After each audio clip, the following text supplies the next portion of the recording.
Hi everyone, my name is Sarah Anger and I'm from Career Services, and I'll be providing information on the benefits of study abroad when it comes to your career.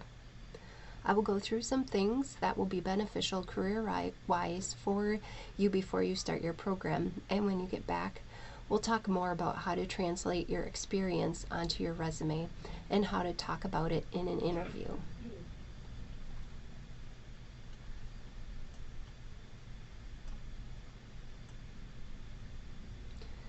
So first, every year employers are asked, what are you really looking for when you hire employees? And they tend to be employers who hire a lot of interns and recent grads, and this is a good list for a variety of reasons. So one reason is that it is the things on the screen here are in priority order. So the number one answer was verbal communication. As you can see, the seventh one down is technical knowledge related to the job. Now, obviously, you don't have to know about engineering, for example, or you do have to know about engineering in order to be an engineer, but if you're not good at verbal communication, if you're not good at teamwork, that could make the argument that you're not a very good engineer. But it also means you probably will not get the job over an engineer who is much better at verbal communication or teamwork. These first 6 items don't have to be learned on the job. They can be learned through volunteering, through campus involvement, through a job not directly related to your field, or they could be learned on study abroad. There's a lot of different things to get these skills, or there's a lot of different ways that you could get these skills and develop them. The question I often hear a lot is, how do I get the job if I don't have the experience? You do have the experience, and all of these things, including study abroad, help you with your experience.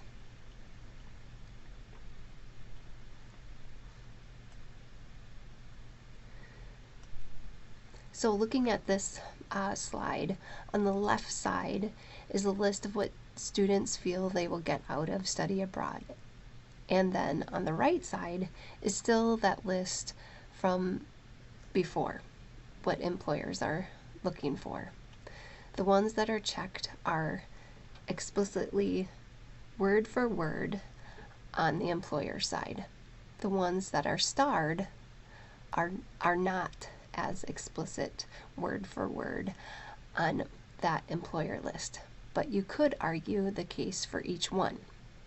For example, let's take curiosity.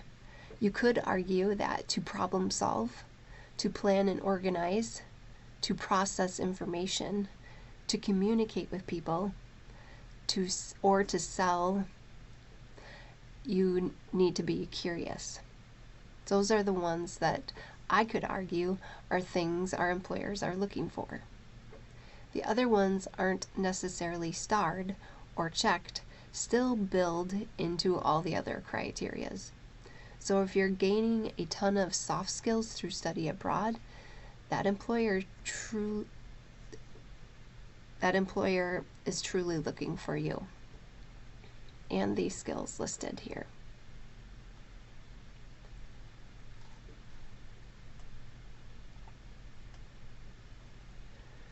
So beyond soft skills, like we just talked about, study abroad is something that you can put on your resume, and there are a lot of different ways to showcase your experiences on your resume.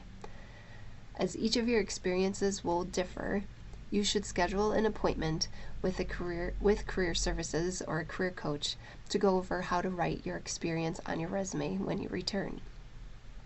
Adding your study abroad or study away program to your resume will help you stand out, even if an employer isn't exactly looking for somebody who studied abroad or has international experience.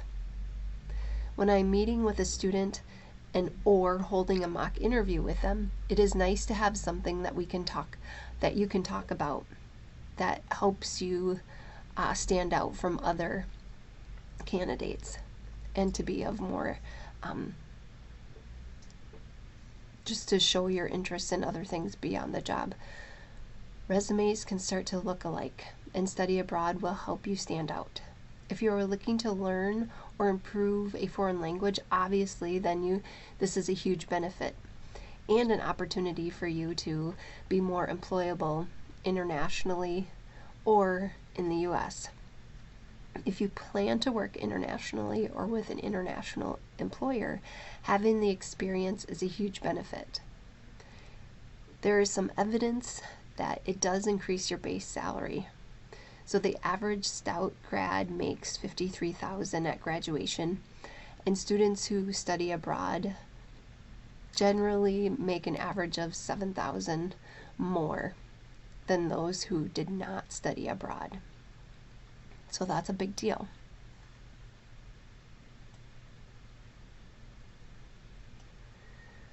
So what else can you do abroad? Doing an internship might be tricky because it would require a different type of visa for the right authorization. If you're interested in doing an internship abroad, I definitely recommend talking with Career Services and the Study Abroad office to make sure you have the right approval. But even if you're not and have no intention, that's okay, because there's lots of other things that you can do that don't require a specific visa. One thing you can do is set up an informational interview.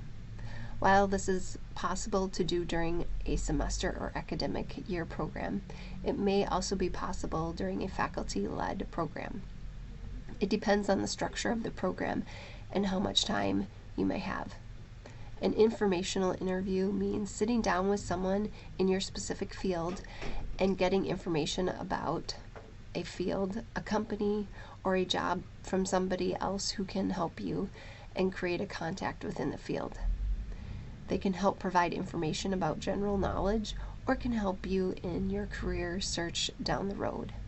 It may be nice to ask them to get coffee or lunch, and that's when you can have that discussion. You can set these up with professionals in the country you're going to, reaching out to them, getting connected with them, and you can do it as a phone call, virtually, email, or in person if that's not available. There's lots of options. You can ask, what are some differences between the field in this country versus the US? How competitive is this field? Are there different degree requirements? How many companies hire people from different countries? Or is it just this country focused? You can ask those sorts of questions so you know if your field is really open. Another thing you could do is going on a job shadow. Half day or full day, you can ask a professional if you can job shadow them for the day, and then you can get a feel of what their workload is like. This is a really great way to get a little bit more feel of what your professional environment is like, and maybe what some differences are between the US and other countries. Those are two big ones, but some other ones that really can help you career-wise are to attend a networking event. If you are abroad on a semester or exchange program, there will likely be a professional networking club for your field wherever you go. If you hear about it, find out about it. Look it up online. If you're doing an event, go to it. If you can help, it can help you be a better professional, and it can help you network internationally. You can also volunteer. This is not exactly a one-to-one career connection, but volunteering looks great on your resume. This shows that you went and did above and beyond what was expected for your study abroad because you volunteered in the community. This would be something great to be able to talk about. And although through all of this, you'll be meeting professionals, and you should be adding them to your LinkedIn account. LinkedIn isn't just for the United States, it is truly international. So add them. Add those contacts to your LinkedIn profile. It's a great way to be able to stay connected with them easily.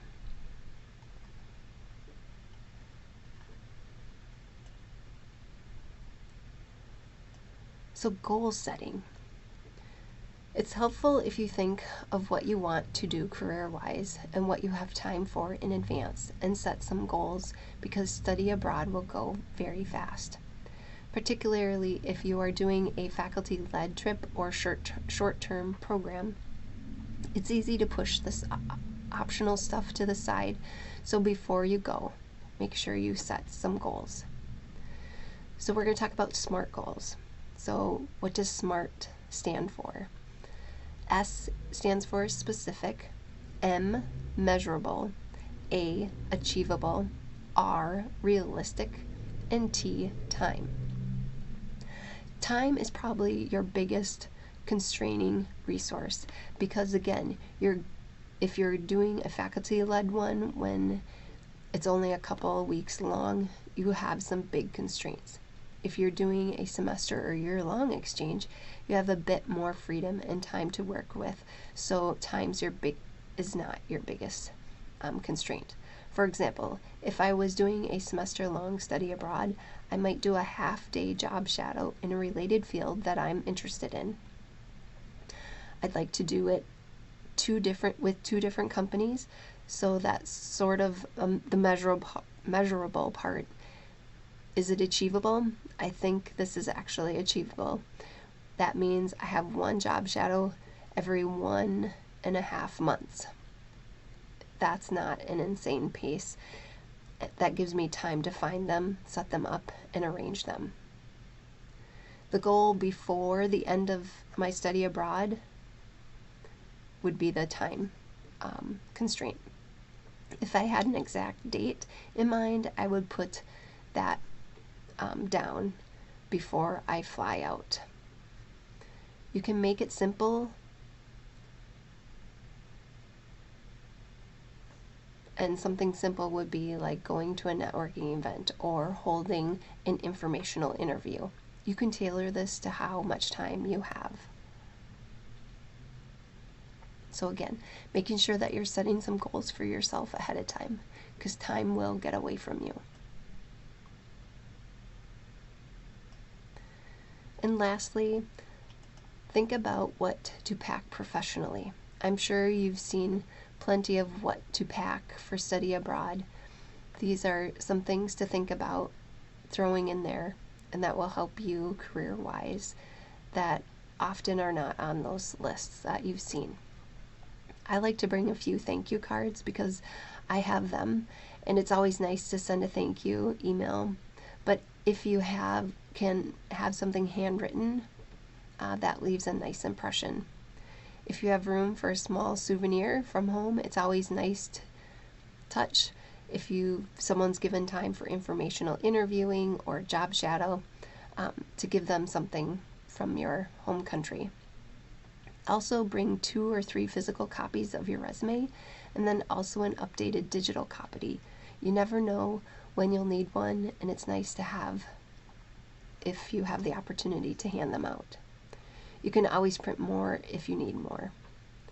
And then some way to keep track of your contacts, whether it's a Google Doc or an Excel document, just something to say, this is who I met with, this was their company, here's their contact information. It's easy to lose track of people, so having a spreadsheet will help you with following up in the future. And then the last 2 things are the journal or a blog of some sort to keep track of your feelings. How did you do today? It can be professionally focused or just in general.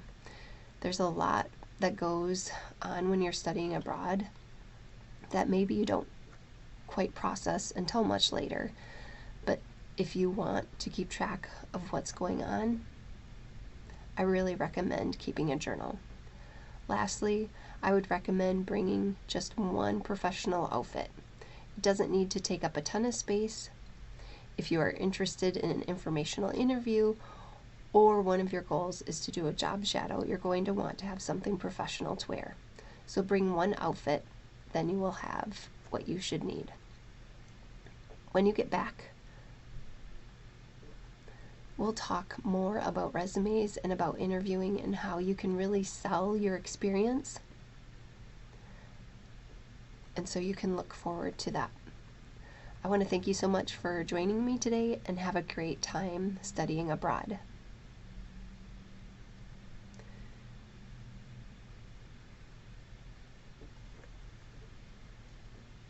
And should you have any other questions, you can reach out to Career Services at UW-Stout.edu, or you can reach out to your study abroad coordinator. Thank you.